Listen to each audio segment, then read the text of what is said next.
unahan, ito yung gagawin natin. Abstrakin lang ang mata. Sa actual sa inyo yan, pag sa labas, pwede nyo sukutin sa inyo na yun.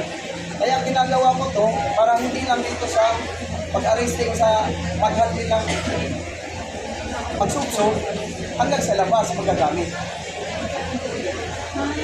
Ang training natin mamaya dito. Yan, ito yung training natin mamaya kung paano mag-control. Ito yung control sa control.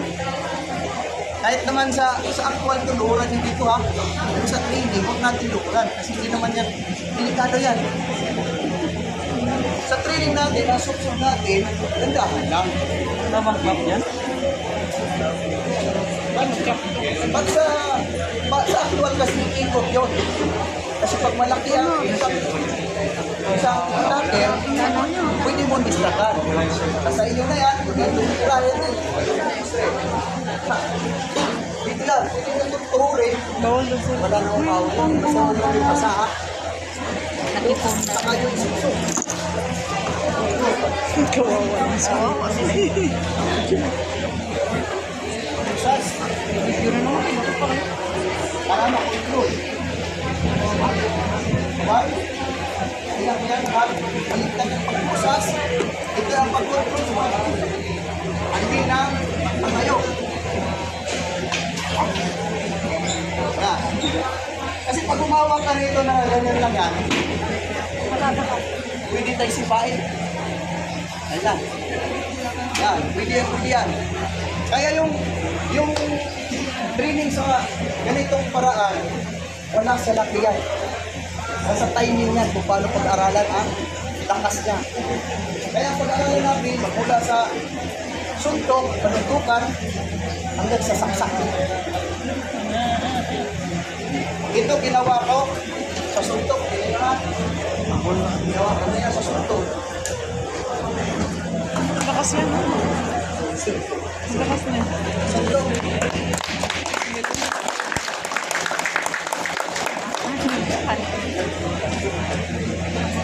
Ito, i-apply ko sa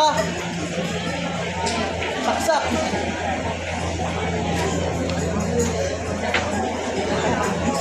Kaya yung thinking. Yan, yung thinking, oh. Control.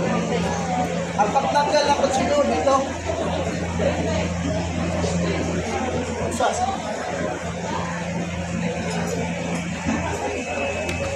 Napakadali na. Kaya patok lagi yan sa bagay na hanggang sa pagpalo. Kung paano kontrolin ang pamalo. Tingnan nyo ha. Bakit pasok siya sa sipso?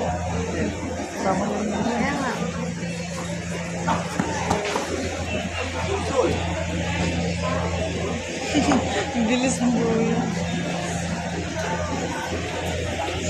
Pwede ko naman paibahin ang technique kasi lang ang pag-aralan lang natin ay nagbibigay ako ng iba-ibang technique dito para makakuha kayo ng diskarte.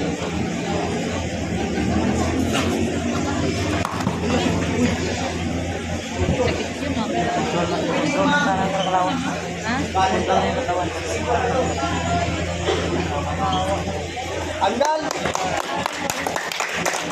Halimbawa, may tayo siyang pumalo na dito sa tama yung balikan. Normal yan.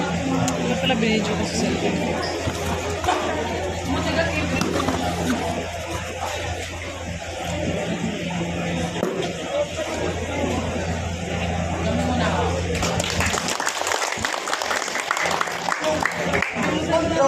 Pero control mo rin naman ito.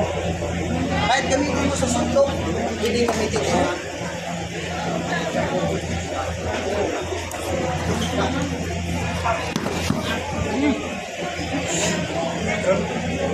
Ito ang control nito.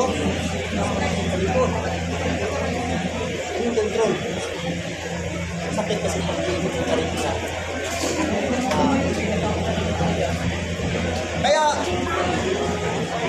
magkakaiba, makukuha niyo yung idea dito. Pero natin. Sa itak naman, ang nakakangkir kayo dito, wala na kayong mga atrasan. Mahalaga yung bigulo kayo. Kasi ang sabi nila, dulo ang titira ng itak sa mga gato.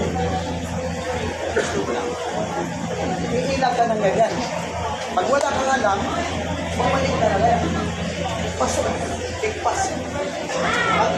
Kung hindi mo siya, may magagawa ka. Ang dami yung pinapakinggan.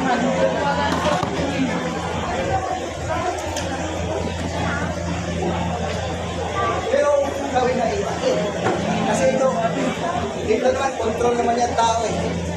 Ito, control din dito ha. Ang tira mo dito, laglag kasi ang braso ito pag bilig na motor. Ako wala rin sila eh.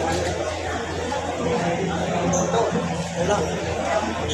Control mo na siya.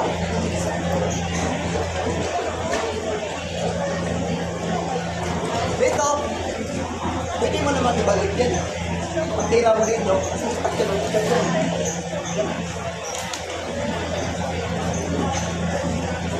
paano yun? Pero mas